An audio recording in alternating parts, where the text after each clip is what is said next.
Hi, Tamal. Welcome to the Banking Show. In your column this week, you've talked about what made big headlines earlier, the Indian bonds in global markets. Now, government has welcomed this move, and it shows the confidence of the foreign markets in India. You also listed out a lot of positives that this means for us. Can you tell us a little bit about what is the good and what are some of the concerns behind this move? Now, what are the positive things? Is this the funds flow, FPI flow, it's always good. This will free up the banks because banks, you have seen that even now, both on year as well as so far this year, the credit growth is higher, both in absolute term as well as in percentage term than deposits. So banks can get money, free up their money, and they can support the credit growth. Of course, theoretically again, it can because the supply side is taken care of, the bond prices may rise and bond yield may go down. That will help the government cost coming down, government borrowing cost. And there's a linkage between the yield of government bond as well as the corporate bond. So that means the corporates also will get little cheaper money, theoretically. And of course, because of the flow, it will have a positive impact on the rupee. So everything is fine in that sense. Again, as I said, theoretically. Negative. What are the concerns now that you see, there is one JPMorgan note says that they will check the liquidity of bonds for all the countries which are part of the index. And this exercise will start in January. Now, I think this is a big time challenge for the Reserve Bank of India, because unfortunately, not too many bonds are liquid, because if you are buying, you need to also have an exit route.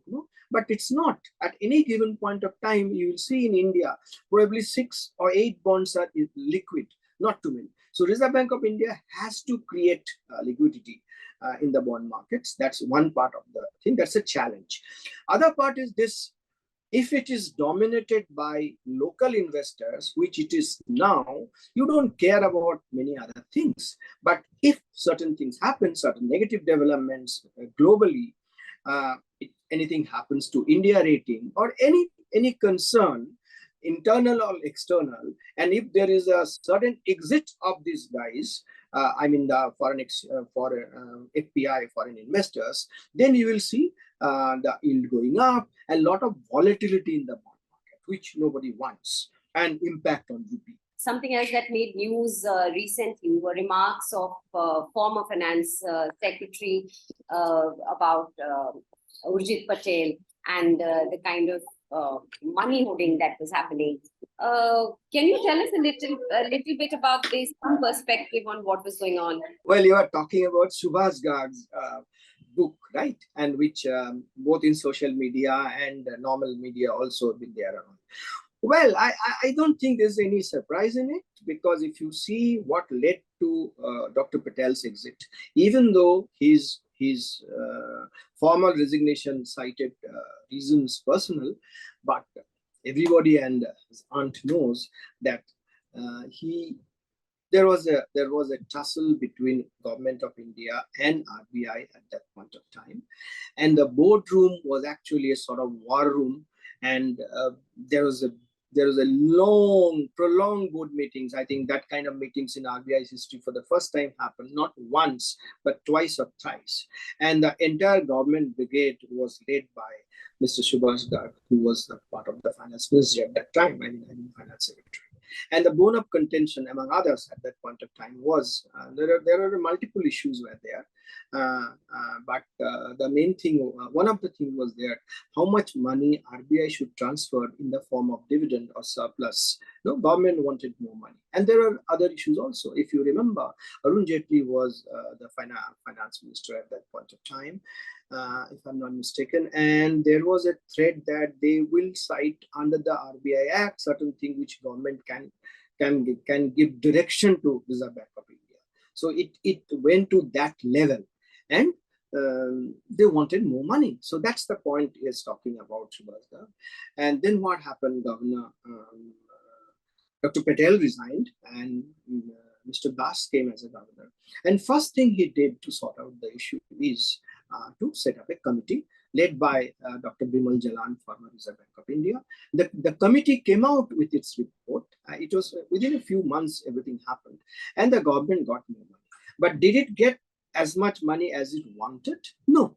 So Mr. Das managed this wonderfully well, like he manages everything else, managed in the positive sense, I'm saying, that he did pass on the money which government wanted, but not as much quantum as government wanted. And nobody can blame him. There could not be anything more because this thing was decided by a very reputed committee led by Dr. Bimal Jalan. So that's the story. Recently, talking about RBI, the Deputy Governor Swaminathan has talked about the kind of customer service we have, and they have said that banks should not classify customers' complaints as queries, and that central bank will not hesitate to act against banks who indulge in such behavior.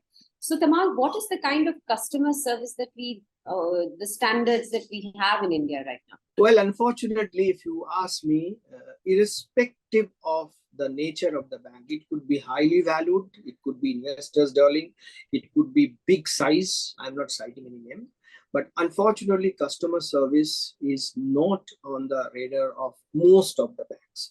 It is unfortunate. In some of the banks, it literally stinks.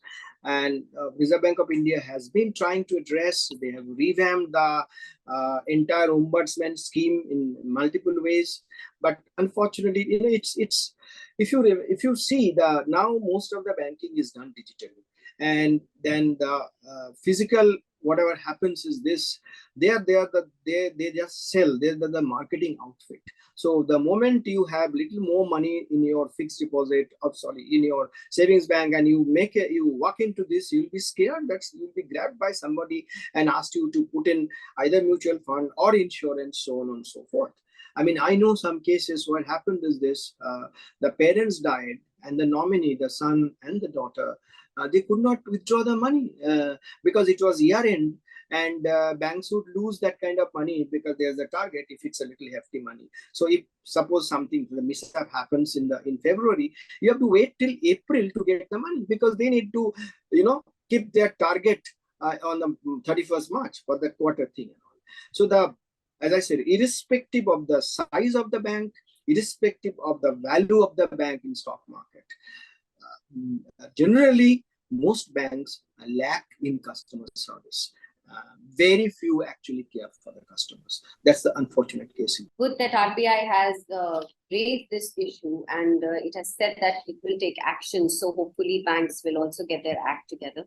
Thank you so much, Tamal, for all your insights today, and we will see you next week. If you like this video, share it and subscribe to Business Standard. For more news, views and insights, log on to www.business-standard.com. Do also follow us on YouTube, Twitter, Facebook, Instagram, Telegram and LinkedIn. I am the blue of the limitless sky. I am the inspiration that led success soar high. I will achieve, I will fly.